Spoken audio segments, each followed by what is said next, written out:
Hey, good morning, and welcome to the Comics Experience Graphic Novel of the Month Club. This is the month of July. Yeah, yes, or the month of family style, they call it. It is the month of family style, right? And that's our book this month. We've got Family Style. Family Style Month. Yep. And I'm Brian Hibbs. I'm your host, and I'm. Thank you. And also, I'll say I was going to do this in a different order, but we have a live audience, which you could hear. Do the live audience thing again. Make this we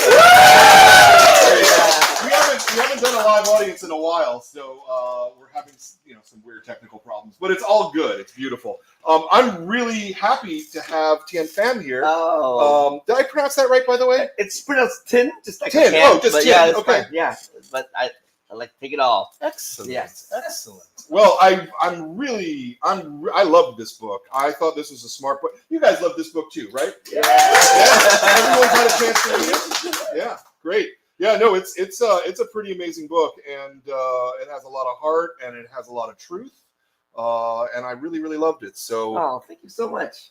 Heck yeah, buddy. Yeah. So my first question is always the same in these shows, because I really like this question, and it's why comics? Of all the things that you could be doing in the world, what is it about comics that speaks to you, that energizes you, that engages you, that makes it the form that you want to tell stories in? Well, when I came to America, I came when I was 5. But even when I started school as kindergartner. But even when I went to school, I still always had a hard time reading, and I also, because I had a hard time reading and understanding the language, it made me not want to even try. So I was in 4th grade, and I remember being in 4th grade and not really even having read a book, or even read something all the way through, not really experiencing reading of the story. I was really into TV. I watched a lot of TV shows, and I love stories and cartoons and stuff like that, but I'd never really experienced opening a book and reading something, and then at the end going, "Wow, I read a story," until I in 4th grade, I took all my lunar year money, and I went to 7-Eleven. I was about to buy a cool balsa wood airplanes. Remember those? Yeah. I love those, with the propellers and everything. But then instead, when I was standing in line, there was a spinner rack at 7-Eleven, and there was Marvel Team Up book, and it just had Spider-Man and Moon Knight, and it just looked really cool because that was when Spider-Man had just gotten his symbiote suit, and I was like, I've never seen that before, and I was like, whoa, that's so tight. And so I took it, and I took the 65 cents or 75 cents at the time, I forget, that I had, and I bought that instead. Just took a risk. No airplane. It was a big risk, you guys. No airplane, no candy. I bought this comic. And when I went home, I was just interested in it for the pictures because I was already interested in animation and stuff like that. But then as I was looking through it, I was telling somebody how this felt, but it feels like the Matrix, where you had all these weird combination of letters, and then all of a sudden it started to click, and other letters start to light up, and you're like, oh, that word is restaurant. That because of the pictures and the words, sure, the combination of that made me I was like, oh, I'm understanding this, which is something that was a big revelation to me, and I was like.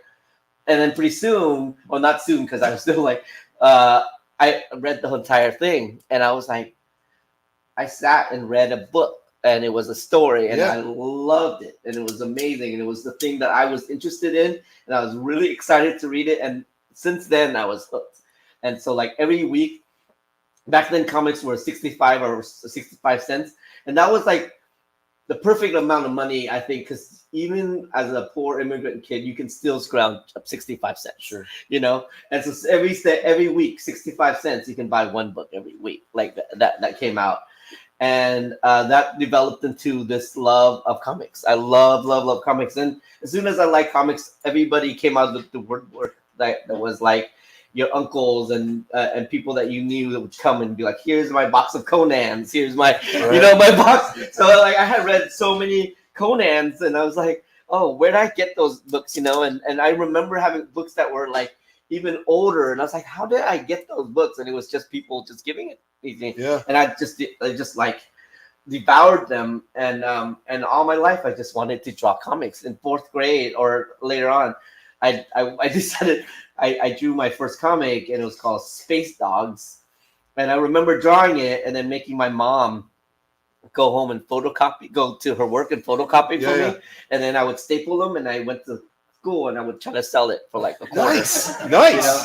Of course, nobody bought it, but then the funny part was, I remember when I had gotten out of college and I was making zines, you know, and I was like, oh, I'm making this comic, and then I had the realization where I was like, I'm doing the same thing I did in fourth grade. Now I'm 26 years old at Kinko's, making copies and stapling it and like trying to sell it. Nobody's buying it, So it's like almost the exact same thing, except my book was now $3 as opposed to a quarter. Yeah, right. So I've always been in love with comics, and the realizing that the big realization to me was like when I was in.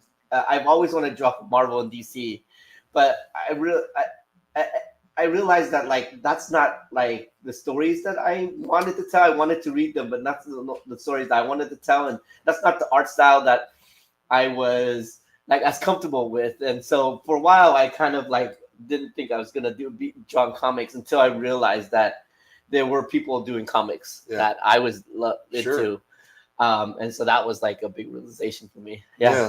Yeah. Okay. So that was a great answer, by the way. I really love that answer, and there's a lot to unpack there.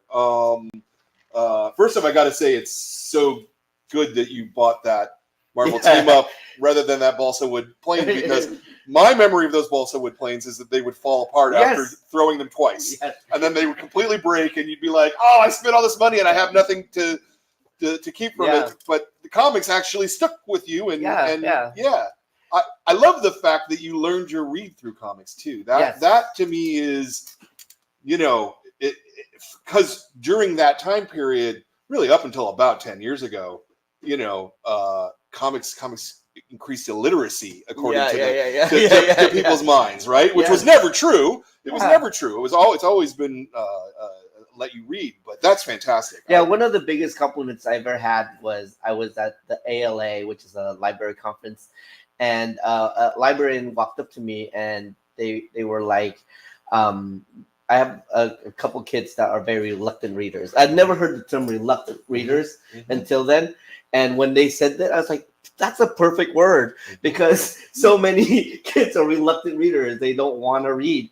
And she said that her Sumo was one of my earlier books, was like a lot of this reluctant readers' favorite book, because there was pictures and there was reading, but they got a story. They understood like all that stuff, but out of this book, and it made me so proud because I was like, oh, am I drawing comics for myself as a kid? Like I never thought about that myself, but like I don't put in my comics are very economic in terms of words. I'm not very wordy. And I try to like let the pictures and the words work together as much as possible, so that you're getting the story that is like not described to you and also not kind of shown to you, but like experiencing. So when she said that, I was like, that was one of the proudest things. I was like, yeah, so that's my goal, is I want to write comics for myself as a kid or as a teenager or as an adult. And so ever since then, I was like, that's the goal, Yeah. No, I love that so much. And it's amazing to me that you started with a Spider-Man comic and you're doing something like this. So let's talk. Let's go into Family Style right away. Where did the book come from? I mean, obviously it came from your life, obviously, but the gestation process. Well, I've been wanting, like, it's one of those stories where, like, whenever you would take a class, high school or college, and they said, hey, one of the first things in English class is always, like, write a self, like a story about yourself. And this was always my go-to story, like my family coming over to America. And I was telling this to Gene Yang when we worked together in the high school, and I was like, this is how I came to America.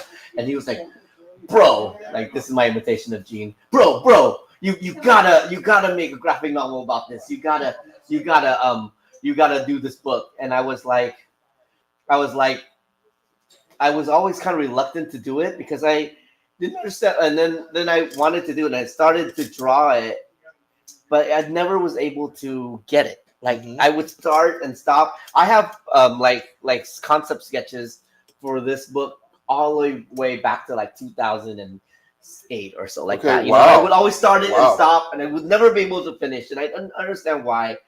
And then a couple of years later, GB Tran came out with this book called Vid America, and then right after that, T Boy came out with this amazing book called The Best We Could Do. Yeah. And I read those, and I was like, oh well, I guess I'm not drawing this story anymore because they were so good that I was like, how's my book going to add to any of this? You know, like this kind of story.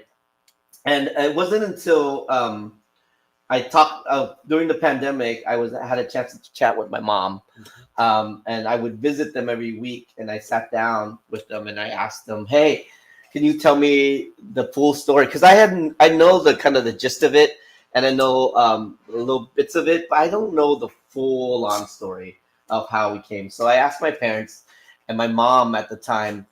I think it's just I don't understand how we did it because for so long they kept this story from their kids. You know, like I think a lot of immigrant parents just don't want to expose their kids to a lot of pain and stuff like that. I was trying to protect their children.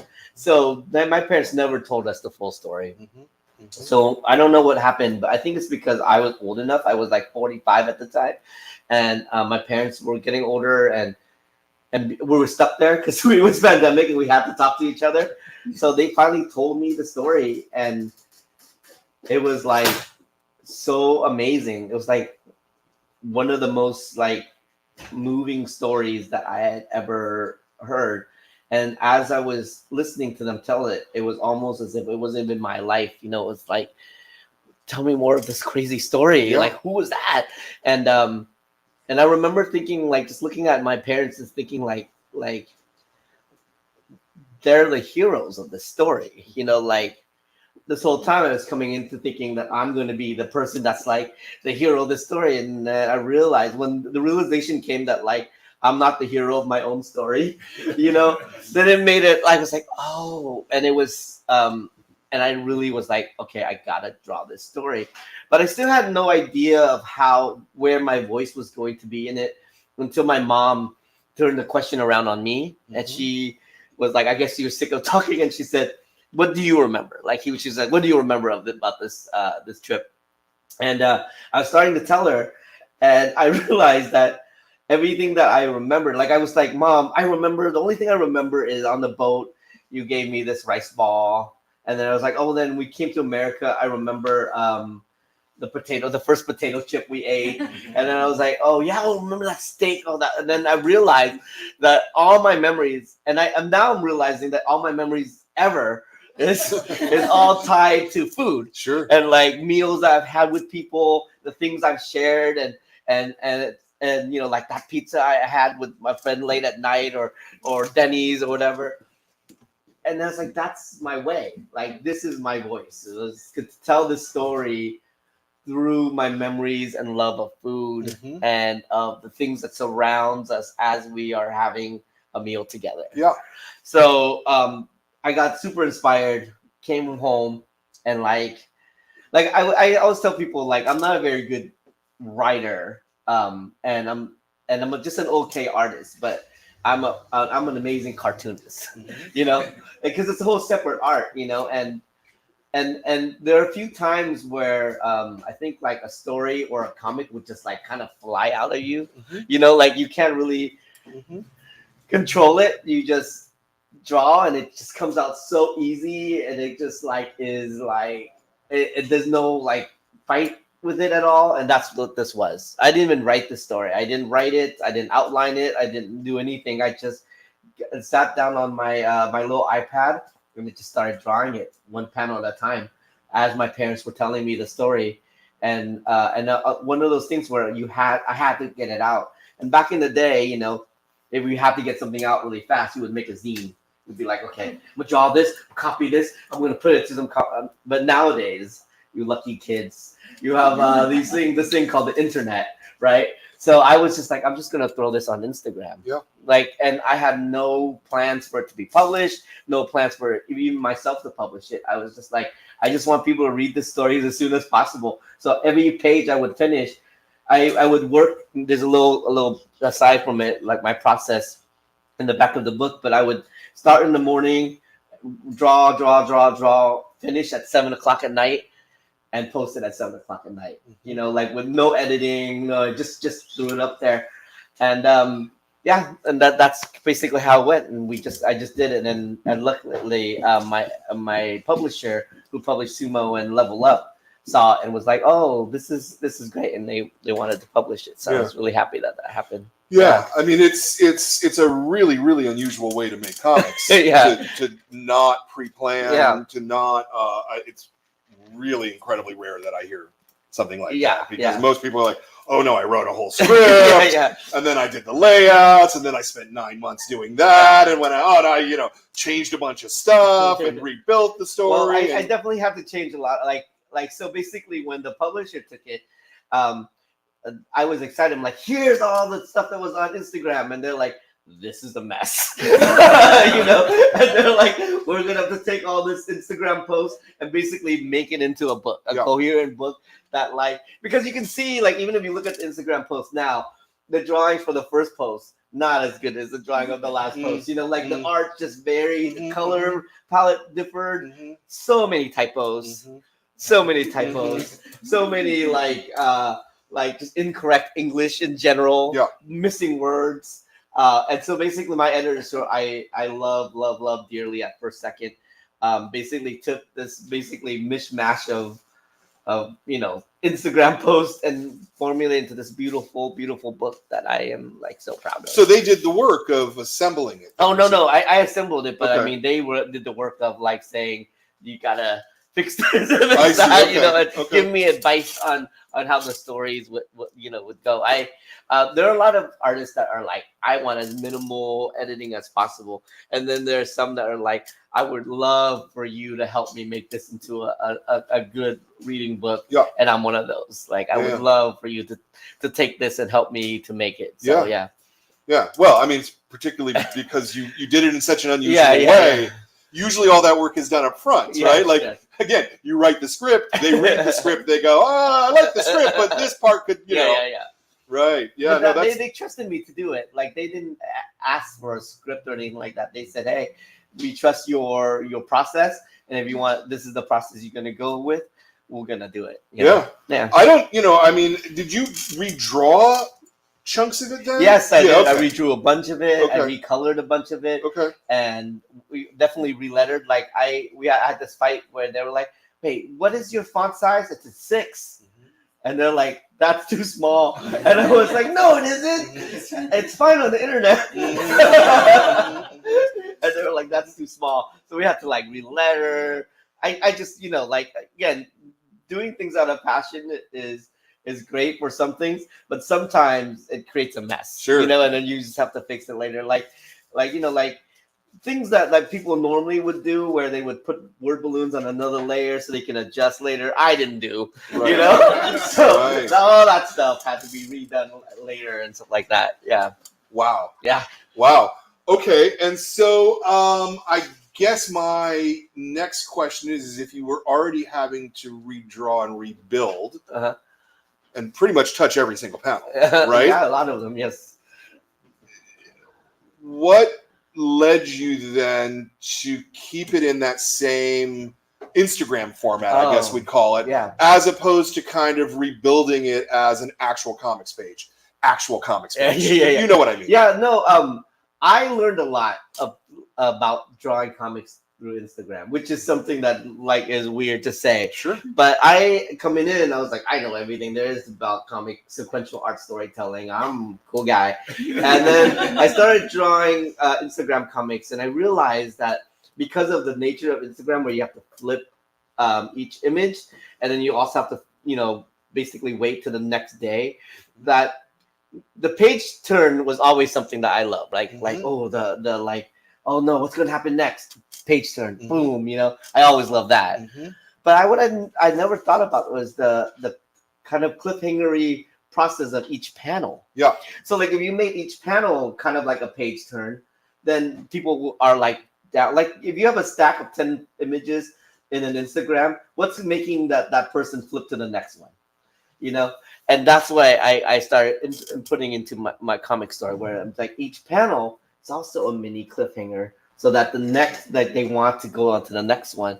So that was like a big revelation to me that not only the page turn should be something that made people anticipate turning the page, but each panel should make a person anticipate going on to the next panel. You know, and so that's why I kept that formula. We did change a bunch. Like there are times where, like for example, my first page sequence where there would be an image and then you would flip and it's dark, and then you would flip and it was image again. That didn't work on the page because it was just one side of images and one side of dark, Right. and like it just didn't look right, you know. Yeah. So we had to reformat certain things like that. But other than that, I wanted to keep the same 6-panel grid because that's how I formulated the each panel composition. Yeah. Yeah. So yeah, but we did change a few things. I added a few more like full page spreads and Right. and different panels, but yeah. I want to ask you kind of that timing question, because I think you said that some of these were like 10 panels is what you uploaded. Oh, I upload 6 every time. It was always always 6. Yeah. Okay. So you were always thinking of it in terms of that unit. Yeah, well, because I even back since Sumo, even before that, my whole thing is the 6-panel grid. Mm-hmm. And that's like a very common thing in comics, the 6-panel. Sometimes people use a 9-panel grid, but I use a 6-panel grid, and I've always used that. Like you got 6 panels, or you got one long one, one big one, or that kind of thing. Mm-hmm. I've never been able to do the crazy manga panels all over the place style, because I was like, wait, do they read that one first or this one first? How do I get them to read this one first and then that one, Yeah. So I've never gotten into that. Like I'm just like an old school 6-panel grid guy. Mm-hmm. So that's why it was like 6 panels. Yeah. And sometimes it would end up come in kind of was hard, because sometimes you're just like, okay, I want to leave everyone with a sense that like a little cliffhanger where like they're excited to see what happens tomorrow. Yeah. But at the same time, sometimes you can't tell a whole story in like that one 6-panel grid. So you have to be creative and kind of invent a cliffhanger. Not I don't know if cliffhanger is the right word, but invent a pause. Yeah, a beat that makes them want to come back. Mm-hmm, yeah. Mm-hmm.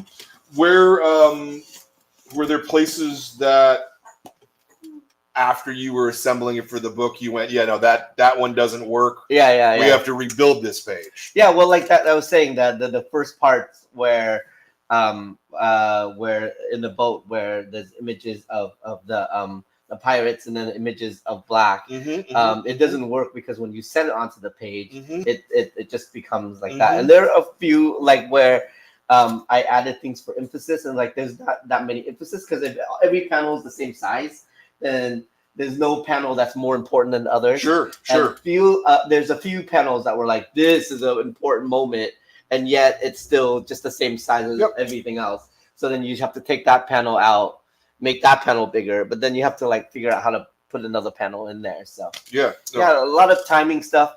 But yeah, my editors are great, and I was willing to. I was excited to take their advice. So yeah.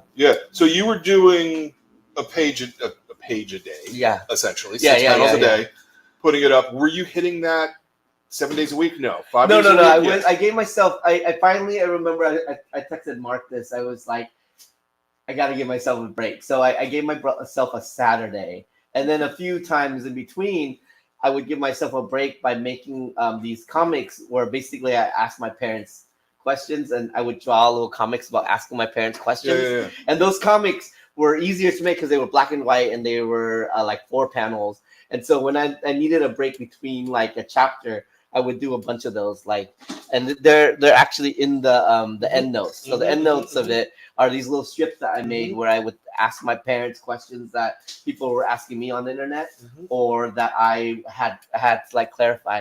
And I put it in the back just for funsies, but a lot of people actually like those end notes a lot, and they really got a lot out of it. So I'm really happy that we did it. I think the thing for most of the audience looking at comics is it's all a mystery for the audience about how they're made, right? Like they just spring from your head full blown, but there's actually all this work and all of these components that go into it that's actually really, really nice to see. Yeah. I think much more so than like I don't want to necessarily see how a prose writer comes up with, here's my outline. That's not very exciting looking. But when you're doing comics, you can do it visually and render it. So this was then like a 6-month project originally? Am I guessing that right? No, I mean I showed somebody when I started to post it, it was 2020, June 2020, and my last posting of it was 2022. Oh, okay. So I did this for like about a year, or like a year and a half or so, and and then I stopped posting and was just working on the book. Yeah. So the entire process was about 3 years. Yeah. And then all the edits came and all the and so then publishing it's a crazy game. It's like basically you finish the book, and the book won't come out for another year and a half. And you're just like waiting, and that is actually a really exciting time. The waiting between when you finish the book and then when it comes out is pretty exciting. And then the month before the book comes out is all nerves. Yeah, that's like you're like sick with like I was getting like stomach aches all the time because I was like it's gonna come out and nobody's gonna like it. Like that's when you're like it hits you that people are gonna be reading this and they're gonna be judging this and they're gonna be like writing reviews and Goodreads and all that. Yeah. And then I was just like, I'm so sick. And then it came out, and then my friends liked it. And I was like, that's all I need. Then that's when I was like, now I have all these things to do to promote it, and I'm just gonna have as much fun as I can. And now I'm just like, this is the best. I'm just gonna go with it. I don't read any reviews. Yeah. I have a friend of mine who basically I gave her access to my Instagram and Facebook and all that, and I said, hey, read these reviews for me. If it's a good review, post it. If it's not a good review, don't post it. I can't read the reviews. Right. And like even when I give my family or my friends, if I give them a book, I'll give it to them like this at the end of like our hangout, and I'll just run away. Like I can't deal with people like we got. And then when I hang out with a friend, it's like, hey, I like your book. Like, I can't hear it. Whether it's good or bad. It's just so. But I love knowing that there are people that love it out there, and I love this kind of thing. I love like I'm like living like I was telling someone like I don't know if I'm ever gonna do another book or make another book. It's like because I need that inspiration. Like I'm not like a writer. I'm not gonna sit there and crank out a book through everything. I'm gonna need something that makes me like, okay, I can't stop drawing this again. I don't know if that's ever gonna hit, Yeah. So if this is my last book, I'm gonna enjoy the heck out of everything I'm doing. Like doing this is so fun, and I'm so excited, and I'm like just gonna have so much fun talking to you and talking to everybody. Yeah. And so like everything I'm doing, I'm just taking it to the max. Yeah. Yeah. Yeah. I'm sort of surprised that you still feel that way after this is the third book. Yeah, but it's because I hang out with people like Gene and Raina and Jason, and they have in their heads books locked in. Right. Like Jason Shiga has 8 books he wants to do. Sure.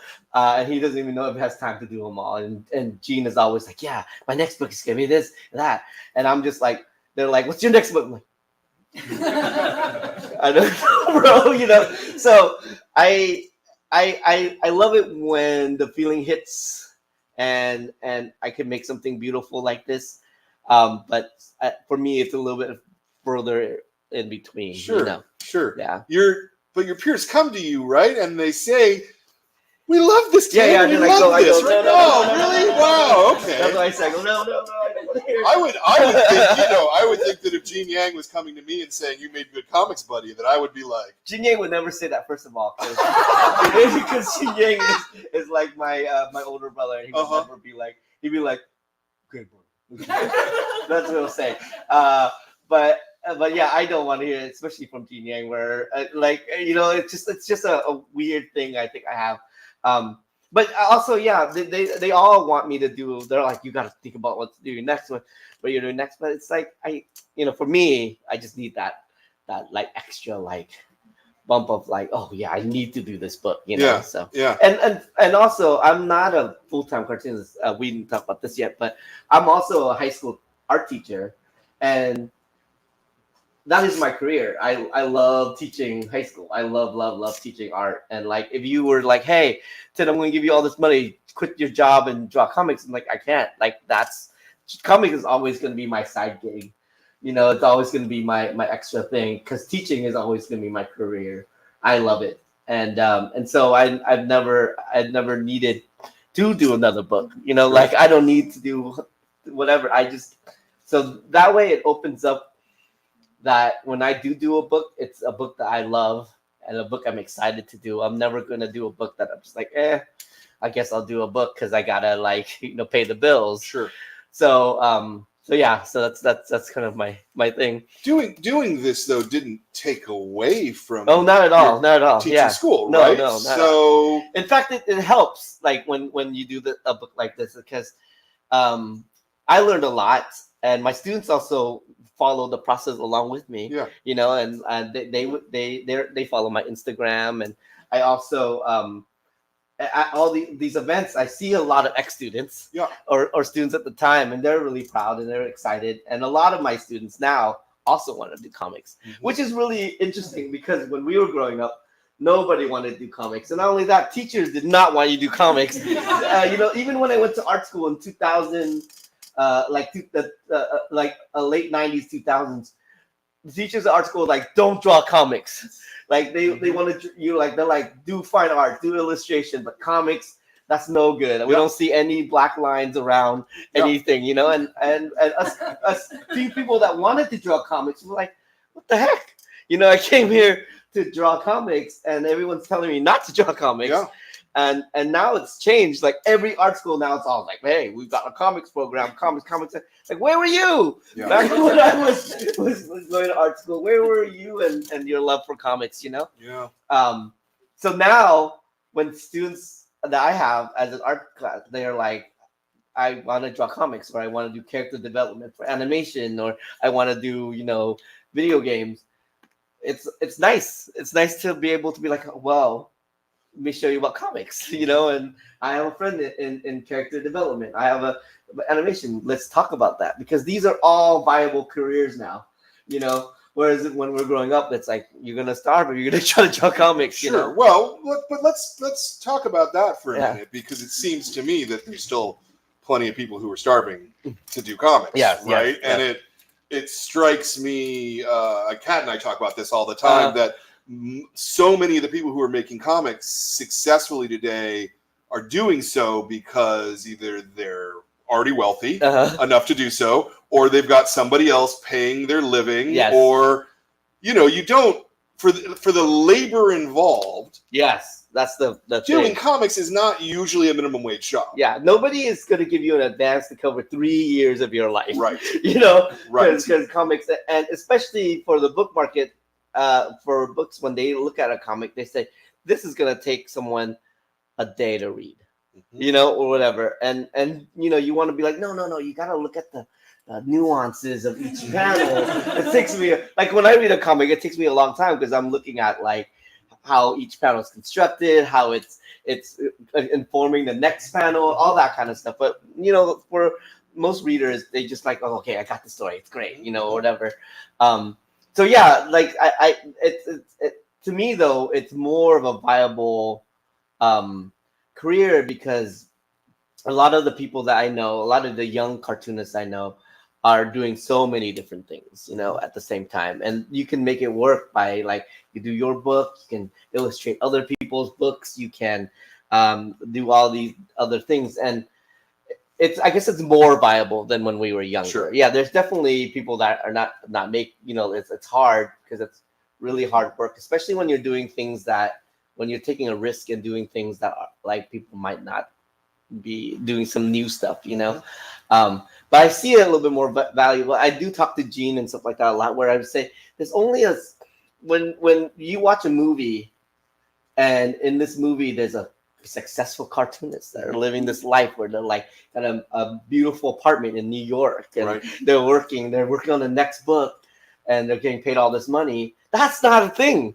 Like only you, maybe I think maybe 30 people in the world live like that. Sure. It's harder than even acting, I would think. Sure. I don't know.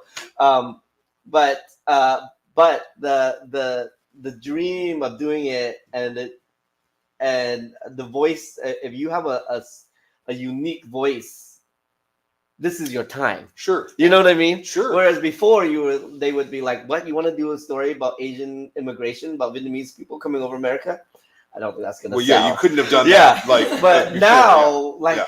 this is our time. Yeah. Like this, if you have a unique voice, if you're telling a story that needs to be told that nobody has told before, that might not have sold 10 years ago, this is our time. If you have that, do it now.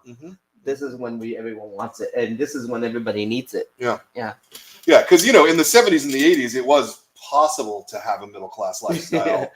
Working for Marvel or DC and getting page rate, but nowadays I don't think that works anymore. I mean, I don't think they've increased their page rates in 15 or 20 years. I have no idea. Yeah. Sorry. just going to, because it's a thing I constantly think about. We're graduating classes. 10. There's at least 10 different schools that are graduating at least 10 to 12 people a year. So that's 100 to 120 cartoonists coming into the world who have spent, let's say, $50,000 or more to get those, to get that certificate. Yeah. In a lot of cases, they're not necessarily any better than when they came into school either, right? But I do think also that there is a lot of cross art now. Like you could be an animator that draws comics and also design skateboard decks. You could be a street artist that also draws comics, that also does murals, and you also do this. And I think that art is those types of art that have become legitimate is great. Yeah. The idea that like a street artist is a legitimate art, or a designing skate decks, or designing shoes, or collaborating with all of these are legitimate. You probably make a lot more money designing shoes than you do all comics. Art that is like viable. Is heartwarming, because before it was just like you draw magazine illustrations, or you make it in the fine art world, which is crazy. Or commercial illustration. Exactly. So now that I feel like we live in a world full of art, and everything is called art, whereas everything wasn't always called art. Like when we were growing up, where it was like comics was not called art. Sure. And now the comics is called art, and shoes are called art, and everything. It's a more beautiful world. Yeah, I mean, I absolutely agree with that. Yeah. I think there's a problem sometimes with the amount of competition has increased, though. Yes. And so it's that much harder to break in and to, you said, oh, it's great we have Instagram because you can do comics on Instagram. Most people doing comics on Instagram aren't getting book deals out of it. but 99% of them are not getting book deals. Yeah. And they're doing that work for free. Or when you look at something like a Webtoons or something like that, which is specifically designed to monetize comics, 90% of those people will never receive a penny for it. Yeah. But I do think that there's a thing for, like, people always ask, like, hey, I want to put this on Webtoons. I want to put this on Instagram, this comic that I'm making. But I don't know if it's ready. Like, I don't know if my art is good enough, or if my story is good enough. And I always say, put it out there. Because, maybe it's terrible for 5 years. Maybe for 5 years, you're just doing terrible comics. But 1 year, you'll start to do a good comic. And it's just going to happen. And you have built up this audience from when you were building terrible comics that has followed you along to now that you're doing great comics. You have this huge audience now, and you're ready to show everybody.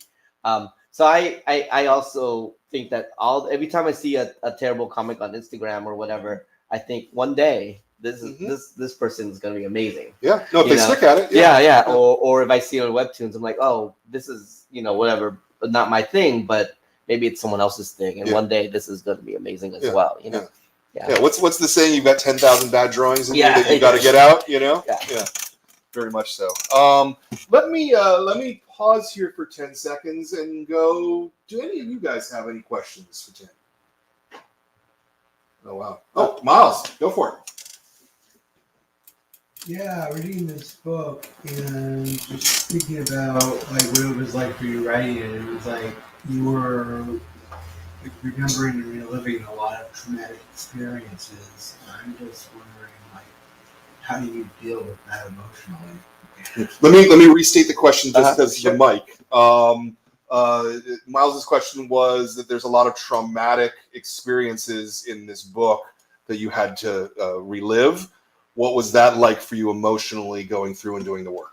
Yeah, I grew up in a generation where trauma was like reserved for like really crazy trauma stuff. Nowadays there's our realization that there's a lot of trauma out there is awesome, and I had never had thought of my life as traumatic. And I remember it was this funny story.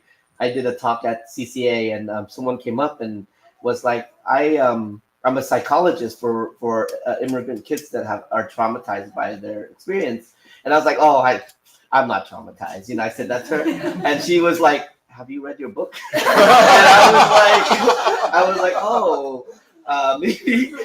And now that I think about it, I mean, when I drew this book, there were moments that I was crying, like myself, and I wasn't really ready for that, and I'm gonna cry now. And I've done a lot of talks like this where I would talk about things and I would start tearing up. And I have a reading that I have for this, and I tear up every time I read it. And it's it's like it's very emotional, but also weirdly feels good. Like I had been running away from trauma all my life. Where it's just like, no, it's not trauma. It's just like experiences that inform my life. That's how I always looked at it. Like if something bad happened or something like that, it's like, okay, well, I guess I won't do that next time or something. But now that I'm facing it, writing the book and all that, both the good parts of it and the bad parts of it, I'm finding it tough, but I'm also finding it great. Like whenever I do get sad about it, I also feel happy about it. It's a weird feeling. I guess I have to see that person that came up to talk to me, that trauma psychologist, because it is a weird feeling that I don't really feel that before. Like all my life, just spent just like not dealing with that kind of stuff. Sure. And now putting it on the page is I've been forced to deal with it. It does feel nice. Yeah. Did you get any reaction from your family? Oh, my parents love it. Yeah. They love it. My parents have always been supportive in the way of that, like they're like, oh, good, you made a book, cool, that kind of thing. But this was the first time where they're like, this is a good book, and I was like, is it because you're in it? And they're just like, well, good book. Yeah, and like I always tell this story, but even like up until like 2 weeks ago, they were always like, I'm so happy that you did this book. This was great. Almost as if it was like a really well done hobby, like, oh, I'm so proud of you, like that kind of thing. Until like 4 weeks ago, 4 weeks ago, there was a news report from the Saigon Broadcasting Network. Oh wow! Which is a tiny like cable station that all the Vietnamese people get their news from. And then all of a sudden, I'm like the star. Like now, my mom called me. She's like, "Hey, I'm gonna have a dinner for you. You just gotta have dinner. All my friends want you to sign books." And now all of a sudden, they're all so proud of me. I'm like famous all of a sudden. Like I had dinner. My brother, who's a cancer researcher, they were always really proud of him. But we had dinner, and my mom was like, "Oh, get out of that seat. That's where your brother sits." Yes. you know, taking my good piece of the fish, you know, all that stuff. So yeah, it's a fun thing to have with my parents. Yeah. Yeah. Um, uh, so much of the book is about sense memories. Yeah. Food, especially. Was that all your own internal, or was some of this coming from stories that your parents told you and then you remembered? A lot of it was remembered. Like a lot of the actually specific sense memories are remembered. The stuff that were filled in generally aren't things I wrote about that was like very sense memory, because it feels disingenuous to write about how you would feel if you don't remember how you felt, you know.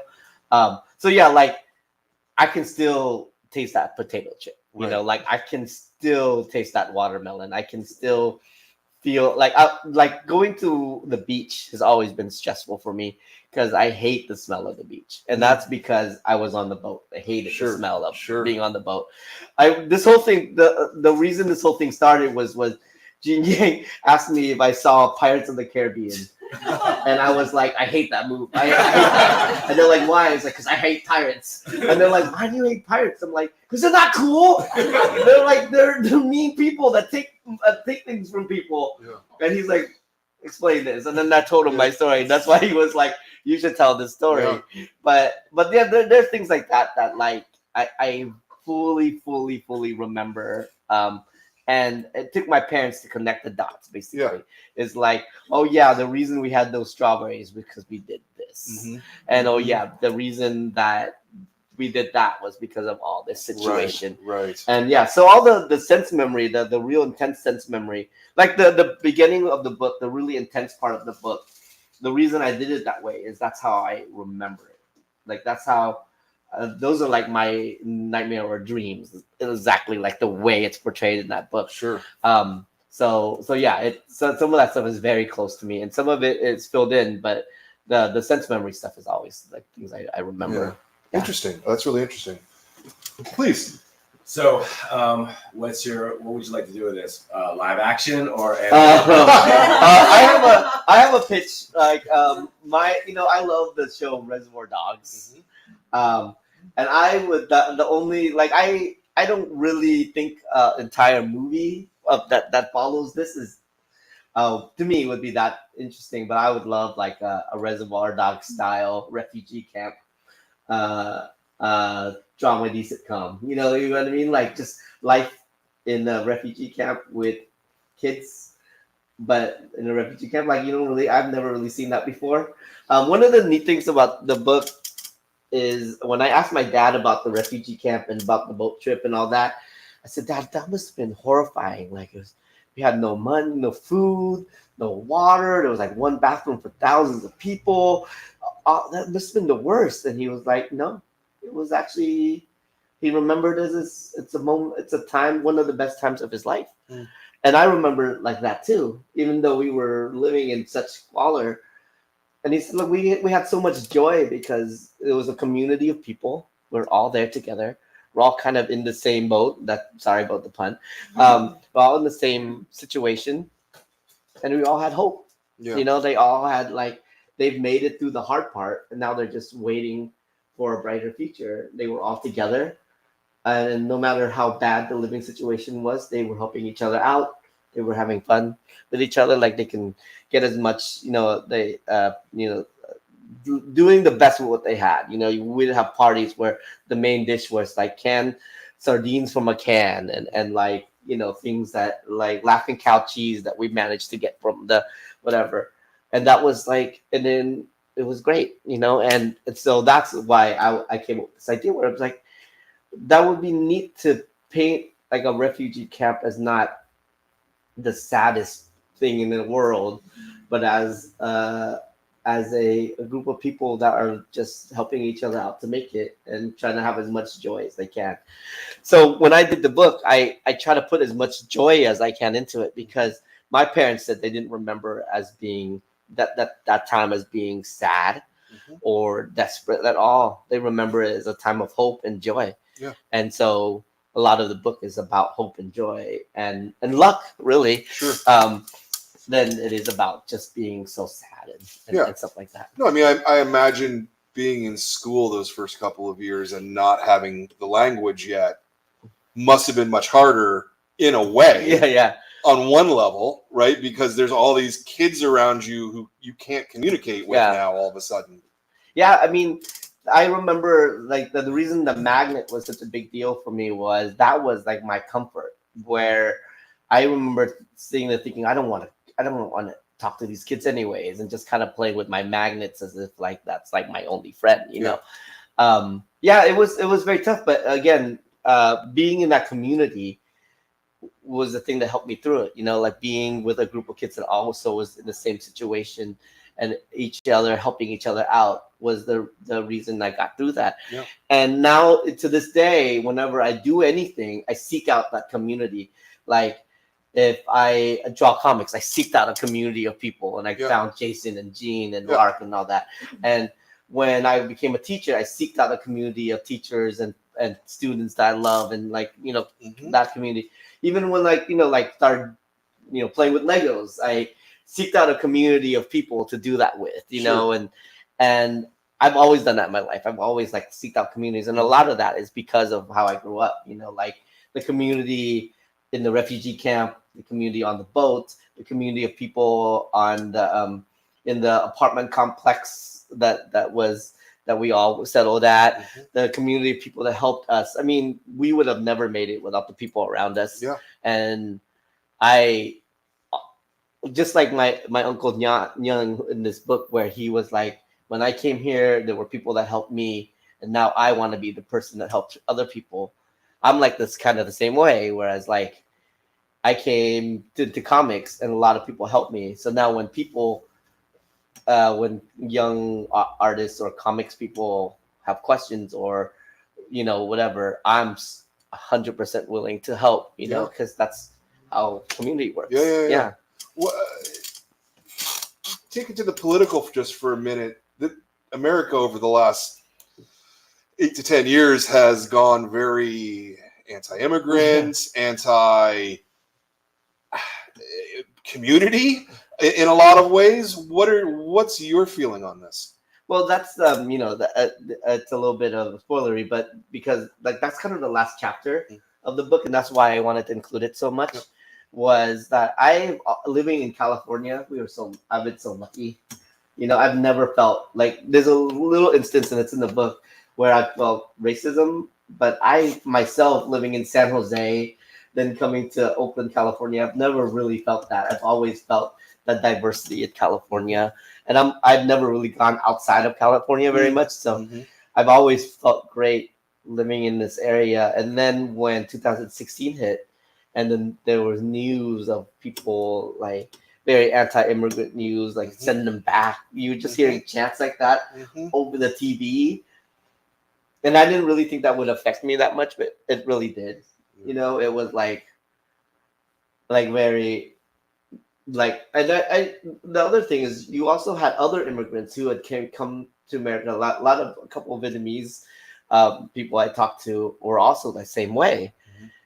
And I was like, but you came here, you know, and everyone helped you. Now you're basically saying that you don't want to help other people. Yeah. It's to me, it was such a weird way to think about it. So that was the impetus. Was like, I need to vote. I need to be part of this giant community that we have here. And that was what got me to be like, I got to be a citizen. I got to do all this stuff.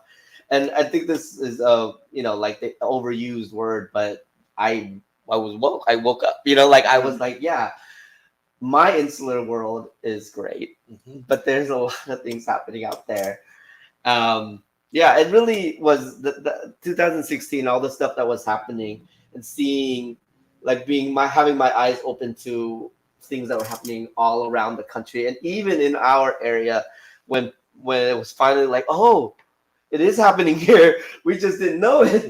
You know, that was like a big wake up call for me. And that's why I really wanted to add that last chapter. Because people were like, well, this is for young adults. I don't know if they're going to read about a 45-year-old man trying to be a citizen of Sure.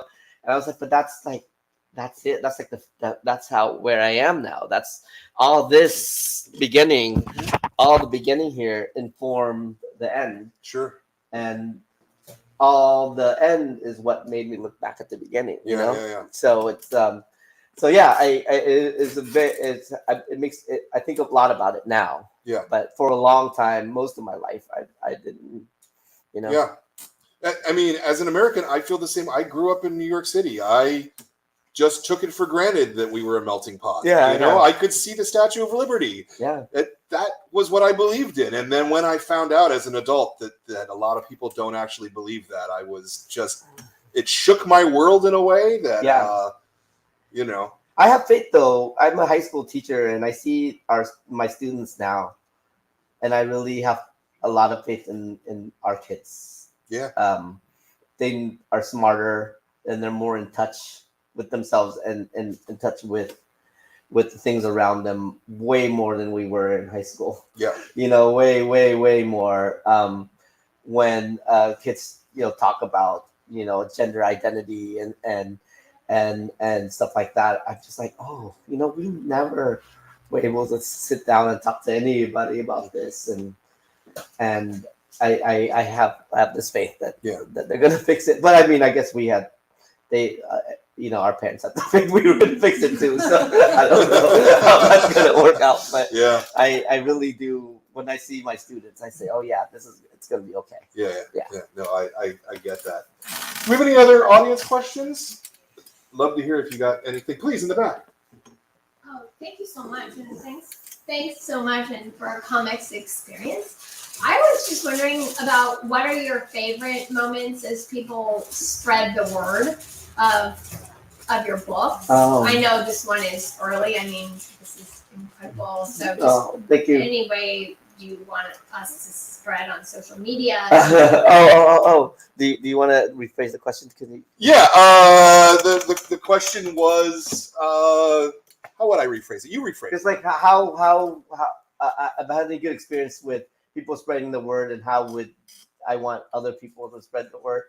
I think for me, word of mouth, and I have a lot of people buying this book as gifts for other people, which I love. Where people will come up and they'd be like, "I bought your book, I loved it.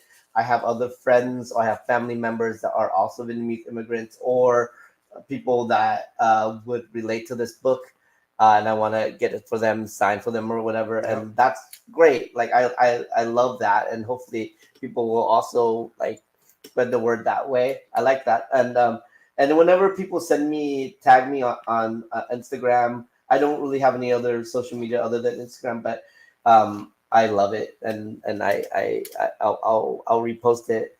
But yeah, however you do. But I do love. I love turning people onto comics. That's like one of my favorite things. It's like I have a person that doesn't like reading comics, but I have this comic that I think they would love. I want to buy it for them and show them that they will love this, and that they might love more comics. So when people like say, "Hey, I'm giving this to my friend so and so who doesn't really read comics, but I think they'll love your book," that is great, because that might be another comic reader right there. Yeah. Like after that, they might seek out The Best We Can Do, or they might Bid America, or American Born Chinese, or all these other great graphic novels out there. Even things like Persepolis or Meows, or so many. And this is one of the things that I'll say as a person who owns a comic store. The power of comics to me is that, okay, so there's two things about comics. One is that unlike almost every other media, in comics, the audience is complicit in the story, right? You control time and space.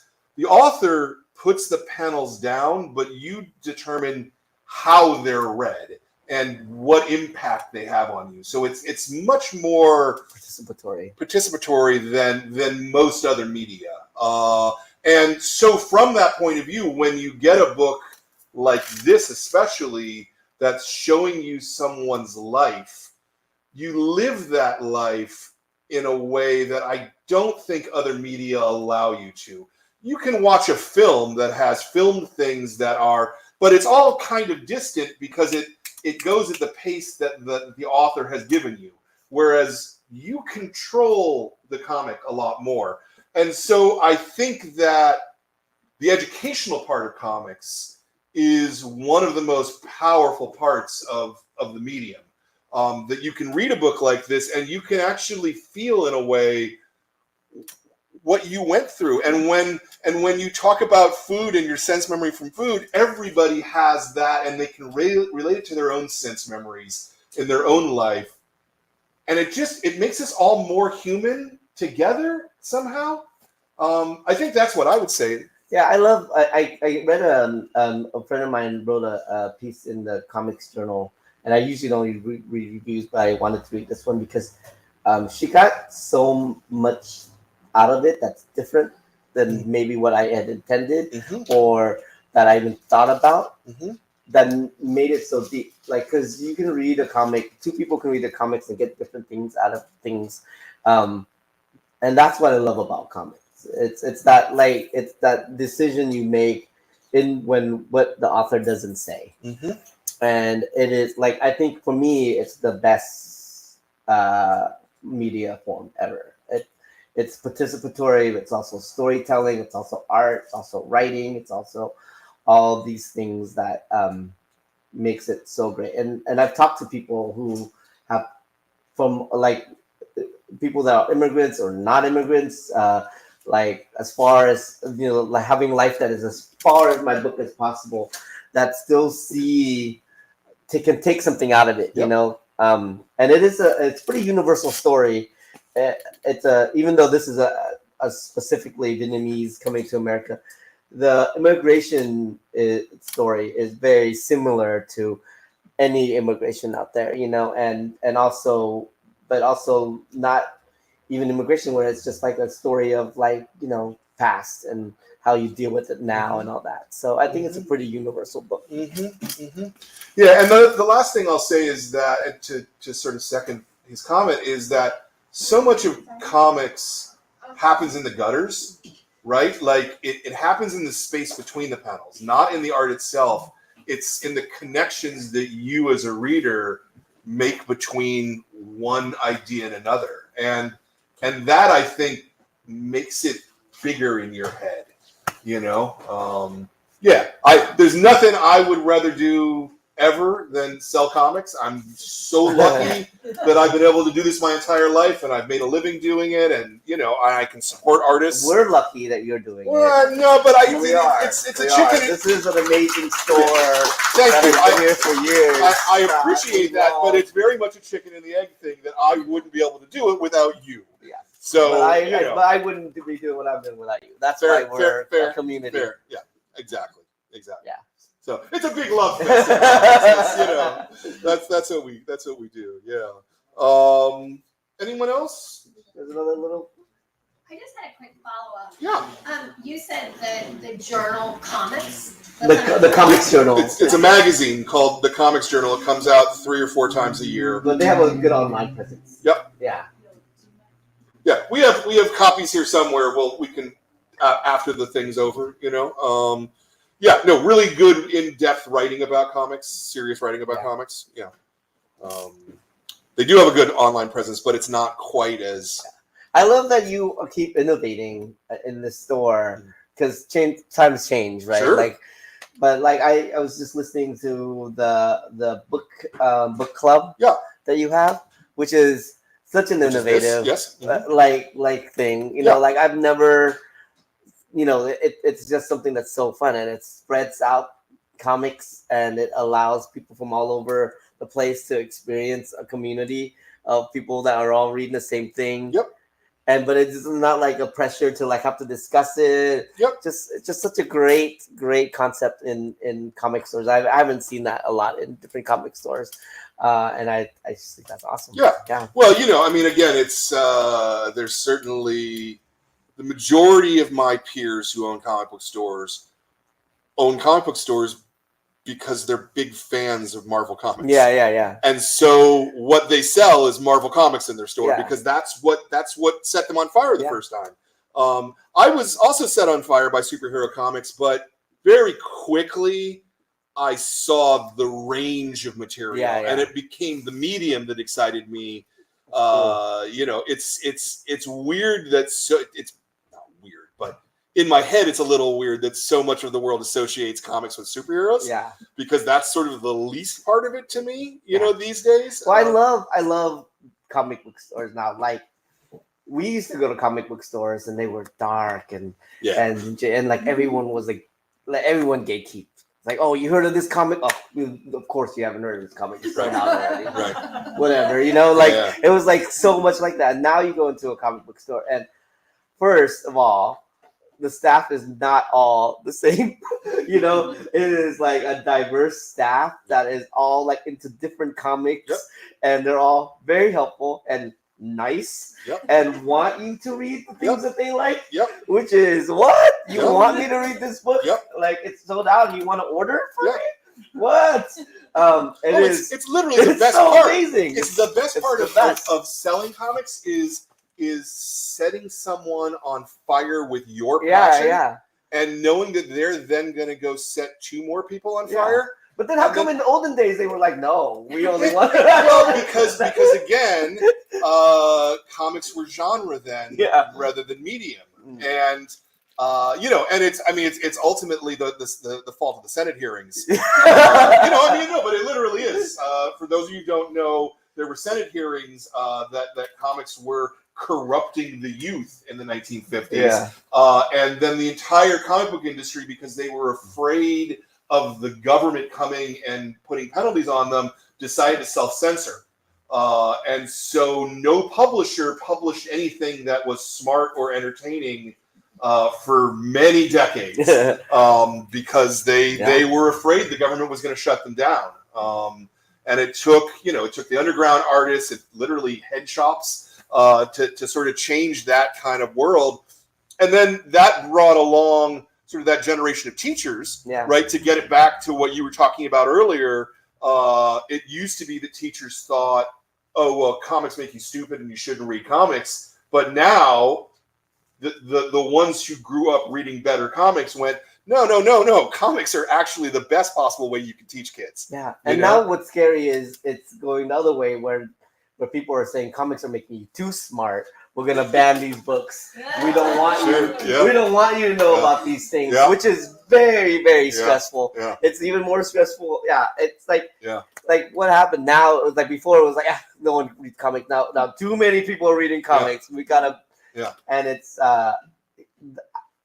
that's the other thing that I'm it's very stressful to think that our medium has gotten to a point where people are just like, well, now we don't want people to read these comics because we don't want them to think these things.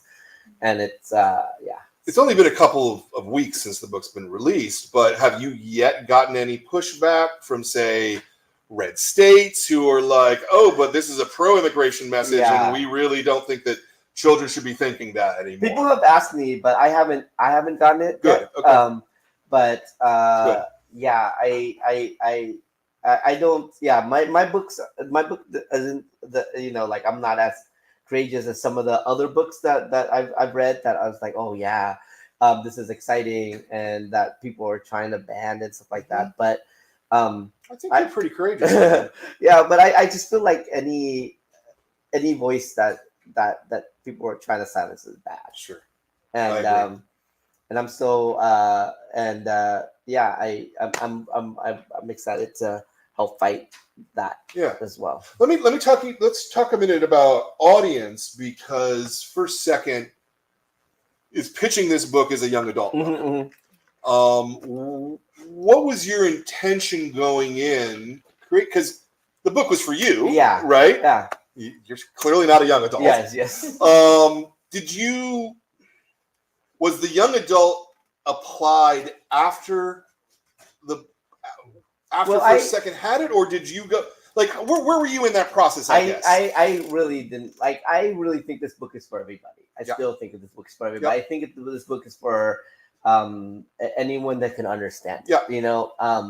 Because when I write for myself, I'm not I'm not a very spicy person, you know. I'm not writing anything that is going to be adult oriented, you know. I even if I try to write something that's going to be adult oriented, it's going to be as PG. Maybe I'll hit PG, you know. Sure. Like I'm just not that in normal life. That's me. So when I write stuff, it's automatically going to fall like under, like, you know, it's never going to be anything too spicy. But so I've always just been like, yeah, well, anybody should read this. Like you should read this.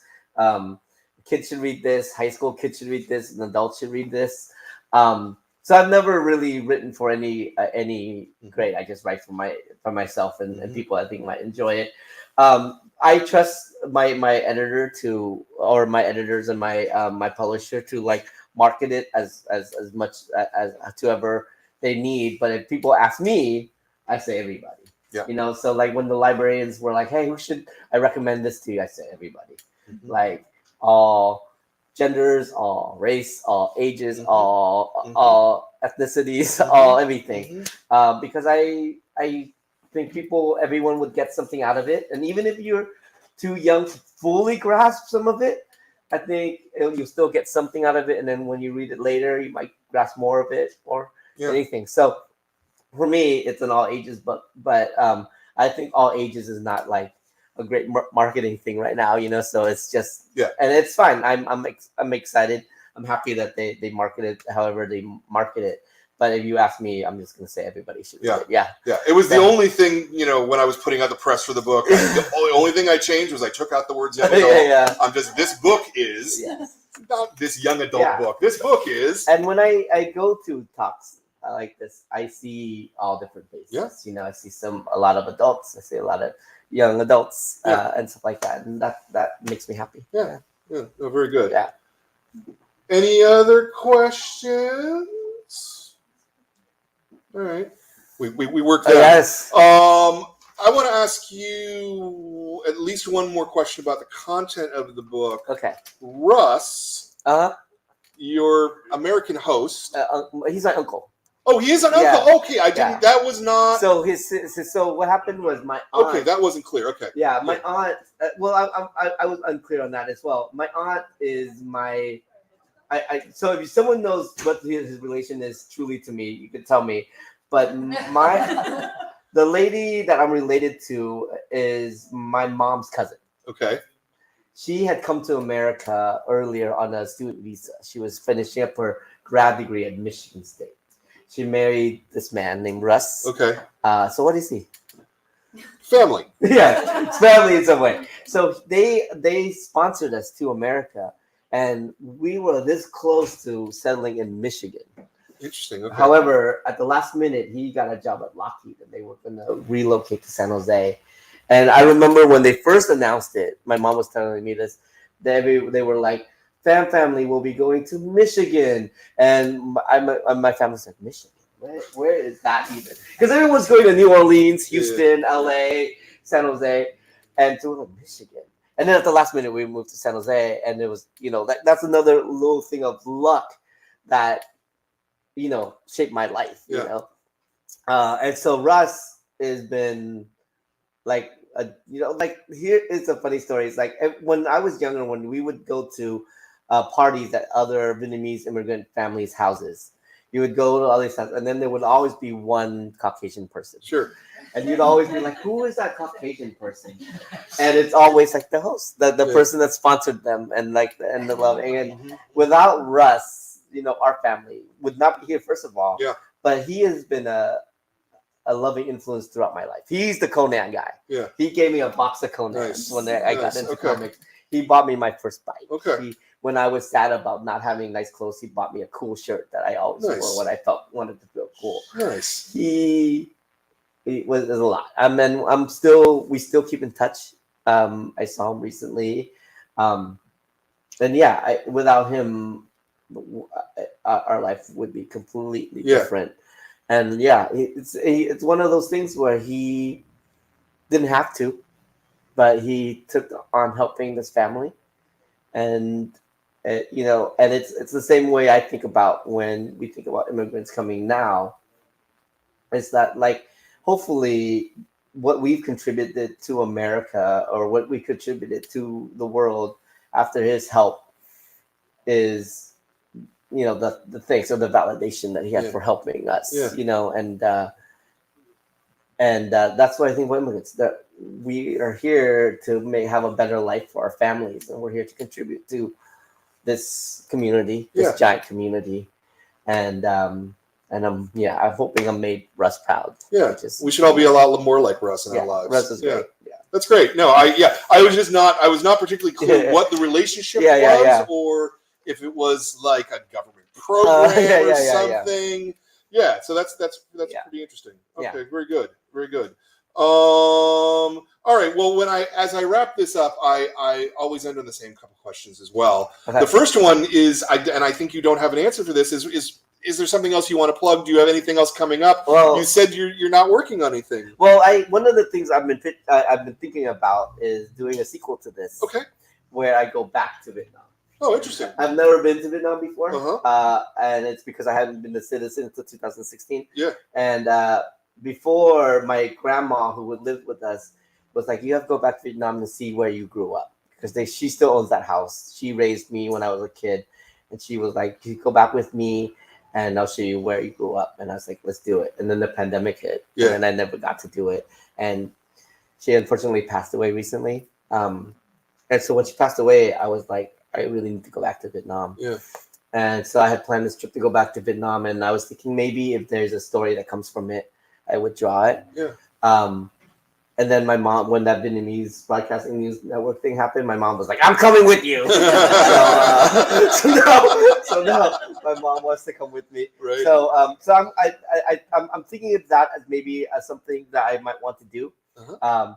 But other than that, I just gonna enjoy this trip and this promoting this book. Yeah. And doing little things along the way, and if when something hits, it'll hit. Yeah. Well, I'd love to see more work from you because I would love to too. Your cartooning is really strong, and I really like it quite a bit. Yeah, thank you so much.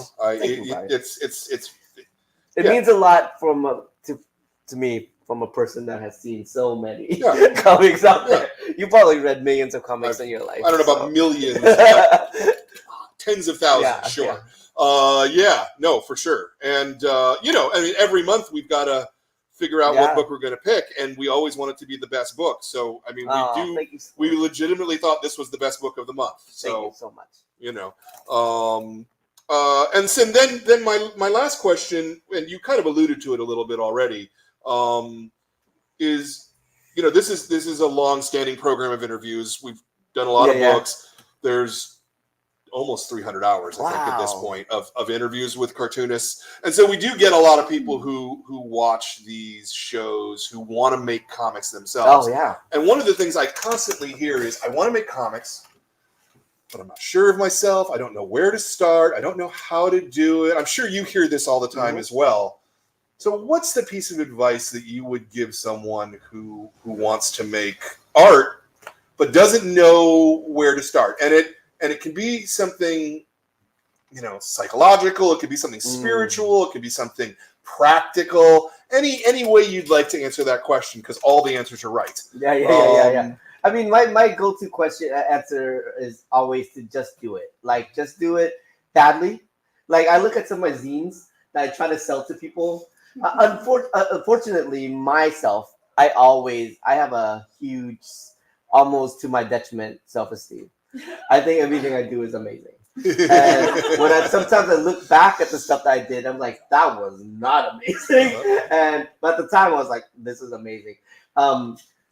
I think everyone should just do it and put it out there as soon as you can, even if it is so bad, because the feedback, the support, the community, the doing it will make you better. Yeah. And nobody starts off great. Yeah. Nobody. And do you still have a copy of Space Dog? I don't. I was just telling someone, like, if I ever showed someone eBay, it's gonna be worth millions. But I do look at my old zines when I first started. Yeah. And they're terrible. But sometimes I look at them and I'm like, I'll never be that good again. You know, like Yeah, you know, sure, like it's like because of the immediacy of it. You're young. You have these these ideas in your head, and you're just like throwing things out, and it might look bad or it might sound bad, but like it's great. Yeah. You know, I just say do it. Whatever you're doing is great, and it will be better, and it will be great. And don't worry about like if education. Don't worry about whether you're doing it right, whether you're breaking the rules. Some people will be like, "Oh no, you can't have this. You got to have this. You have to do this." Don't worry about any of that. Just do what you feel and just keep doing it until one day it all clicks and you're going to be doing it awesome. Yeah. No, I like that answer. I think that's a great answer. Well, very good, man. Oh, thank you so much, Brian. Thank you, Tan. I love this book. Oh, thank you. Right? Like, so fucking good. Let me do a little wrap up here. I will talk directly to the camera. I'm going to talk directly to the camera. Normally we put me on a one shot, but so you just sit there and smile. So if you're sitting at home, you don't know what to read. A lot of us are sitting at home still with they don't know what to read. I thoroughly recommend Family Style. This is a fantastic book. It is thoughtful. It has heart. It's going to teach you about the immigrant experience. It's going to teach you about humanity. It's going to make you be a better person. And more sensitive to the world around you, and the more that we can come together as people, the better that we can be. So, Family Style, buy a copy. If there should be a way for you to buy a copy directly on the thing here, buy 2 copies. Right? No, buy 5 copies. Do it.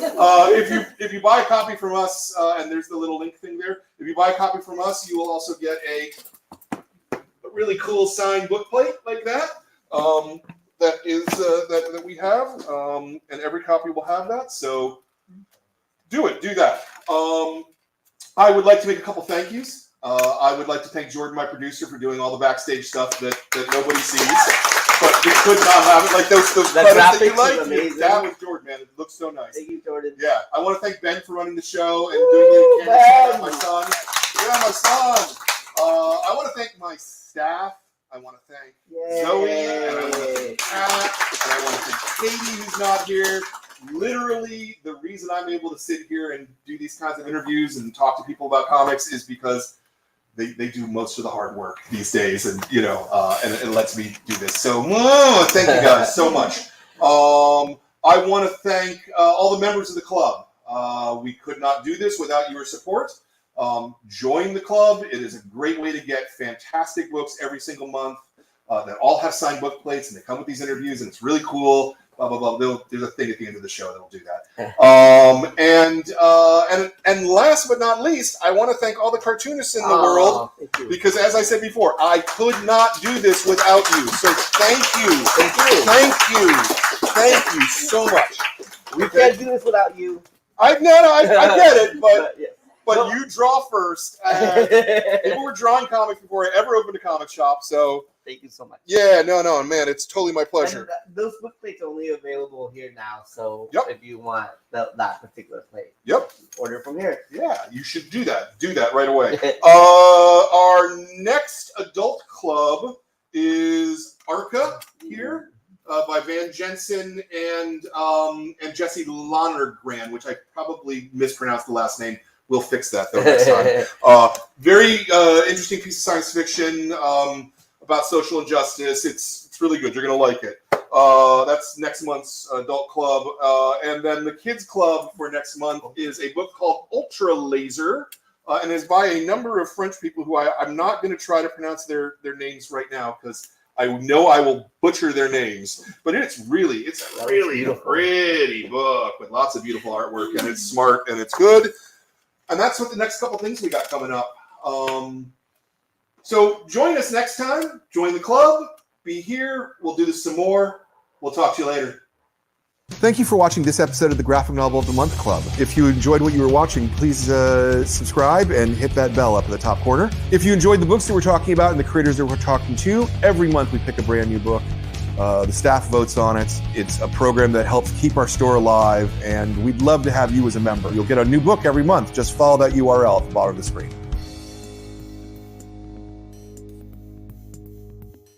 Tide